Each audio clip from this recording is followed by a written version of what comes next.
He's had a great year. This system fits him. And today, he's going to be wearing a wristband with plays on it, and he'll have a lot of leeway in terms of how those plays are going to be called today. And they'll be using hand signals a lot because there's so much noise in the stadium. He'll be running the offense from the quarterback position from the field. So it'll be interesting to see how the plays develop. All right, now last week against Dallas, the Vikings scored rather quickly. They kind of gave the ball back to Dallas a lot. Fortunately, the Vikings defense was up to the task, especially the defensive line. But do the Vikings have to hold the ball more today? I mean, we saw the quick strikes to Sidney Rice last week, the 47-yard bomb, the other bomb that he had. I mean, do they want to kind of pull Favre back in and go more to Adrian Peterson today? They just want to win the game. If it means running the ball more than passing it, they'll do that. But I think you're going to see a pretty well balanced approach. You'll throw the ball when you need to, but I think you really want to get Adrian Peterson going. We've seen some things with the Saints defense where we know that there may be some opportunities for a back like Peterson, right, and he's way overdue for a monster day. I think we're getting close to it. All right, now, we've had a lot of people chiming in on what's wrong with Adrian Peterson. Everybody's saying that last week he had issues. Now, Greg Coleman was with us a couple nights ago, and he was vehemently standing behind Adrian Peterson, saying this guy is an outstanding back. There is nothing wrong with him. Yet we've seen the production tail off. Is it the offensive line, or is it on Adrian right now? This guy is the best back in pro football. He's the #1 running back in pro football. Accept that, okay? But whether the yardage is there or not, he's the best back in pro football. Teams are just keying on him. You know, what you're going to see today, when you get 8 players in the box, they're not going to be running the ball in there. I think they're going to be taking advantage of the perimeter of the defense and going upfield with the ball, and that's why I think they're going to win this game.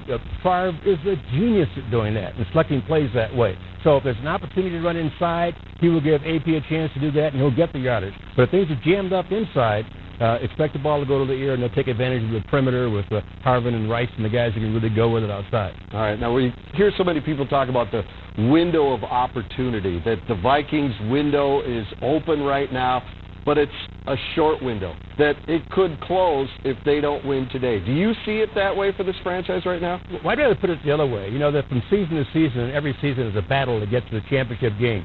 This team has been built to go to a championship game. This is their year to get there. Now, we'll see what happens this afternoon. Now, if they don't make it this year, I think they'll be back again next year. If you take a look at the progress here the last 4 years since Childress has shown up and Wilf has taken over the club, every year this team has gotten better and better. That means to me is a long-term rebuilding program that's in place that's working.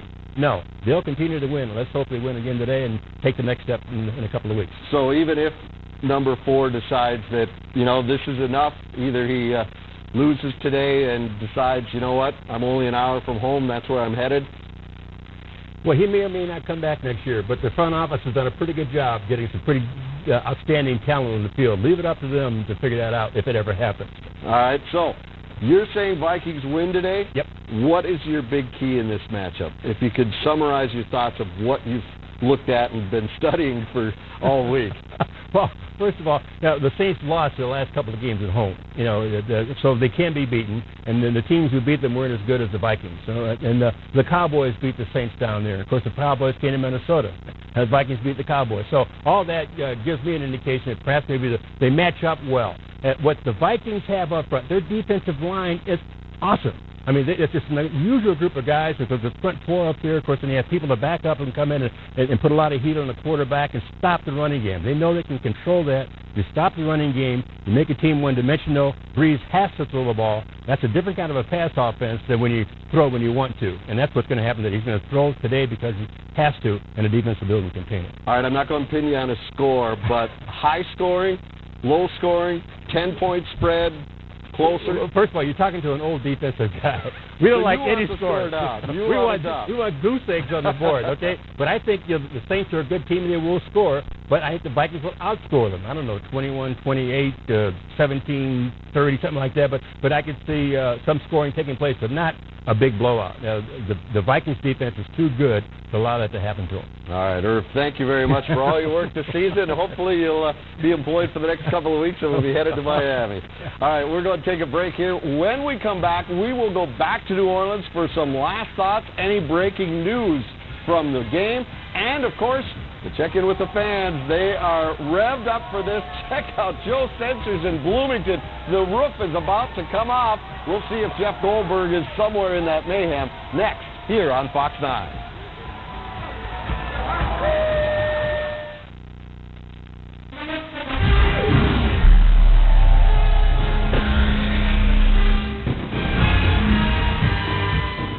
Battle of the Bayou. Jimmy Rich joining me right now. And we've got just a few more minutes to do a little tailgating down in New Orleans. So let's go back down to the Superdome with Jeff Hassel. We're standing by live. Jeff.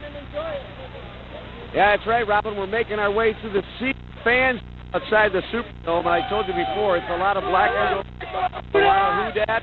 But we are seeing some Viking fans down here, too. There goes a Viking hat right there. We like seeing that. The Vikings going to come in here, as we said before, and try and play spoiler. We're going to find out if that can happen. I know a lot of us are trying to wrap our hands around this in our minds maybe. We heard Herb Gross giving a prediction. I have a tendency to agree with Herb. Why not? The guy is an NFL expert for years and a former player. I just don't see this being a high-scoring game today. I think the Vikings defense is going to hold the Saints to limited amount of points. Let's hope that happens. I also think Adrian Peterson is going to have a breakout day. He is so overdue, and he was so calm last night when we bumped into him in the lobby. And the Vikings just have the right frame of mind, very businesslike.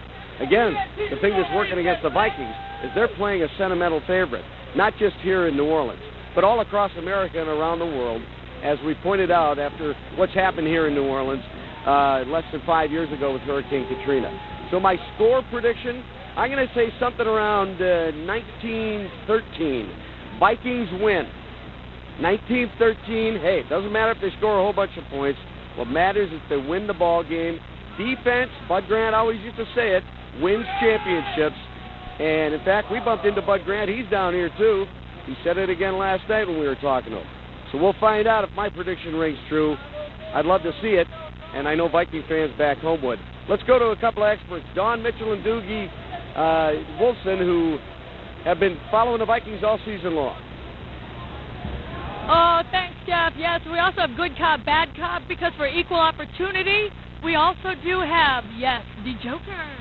Hello, I got a message for Brett Favre and the Vikings fans tonight. I would like to apologize from the city of New Orleans.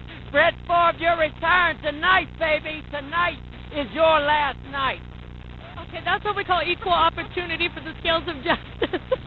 But we first want to talk about Ray Edwards. You've got a little bit of insight. We all know that if he can play Duke, he will be. What do you know? Well, first off, I always appreciate Don not being the ugliest person in a TV shot, so thank you, Joe Gray. And less makeup.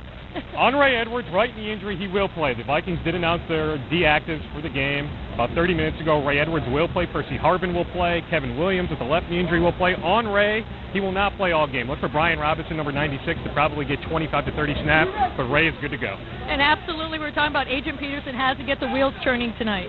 He does, Don. I was talking to a couple of Vikings team insiders on Bourbon Street, of all places, last night. Always a good place to run into some team insiders. Here's the game plan early. The Saints early in some games this year have been vulnerable against the run. Look for the Vikings to establish Peterson early, especially to the right side, right behind Anthony Herrera and Phil Lodeholt.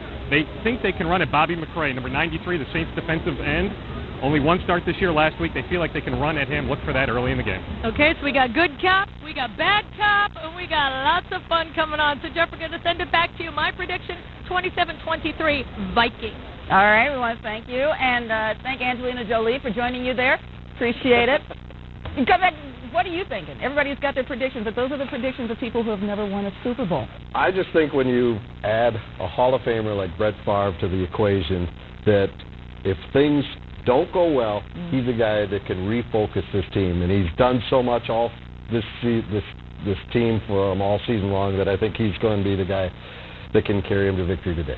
Okay, he's the man. We want to thank you guys for joining us. We're going to see you back here after the game, but we're going to leave you with the other fight song that's going to push us over the top. Go Vikes. Skol.